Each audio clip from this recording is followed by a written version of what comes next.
Mỗi sản phẩm đều có câu chuyện riêng giúp người tiêu dùng hiểu rõ hơn về nguồn gốc, quy trình sản xuất và giá trị sản phẩm. Cách cập nhật câu chuyện sản phẩm trên hệ thống đơn giản và nhanh chóng như sau. Tại màn hình chi tiết sản phẩm, bạn kéo xuống mục câu chuyện sản phẩm. Sau đó bạn chọn nút chỉnh sửa để bắt đầu cập nhật nội dung câu chuyện. Tại đây, bạn nhập nội dung câu chuyện sản phẩm. Bạn có thể giới thiệu về nguồn gốc sản phẩm, quy trình sản xuất, vùng nguyên liệu, giá trị đặc trưng của sản phẩm, điểm nổi bật giúp sản phẩm khác biệt.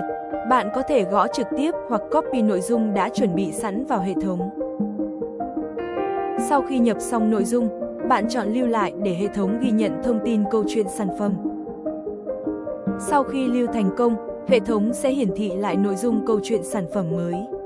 Bạn có thể kiểm tra lại để đảm bảo thông tin đã đúng và đầy đủ.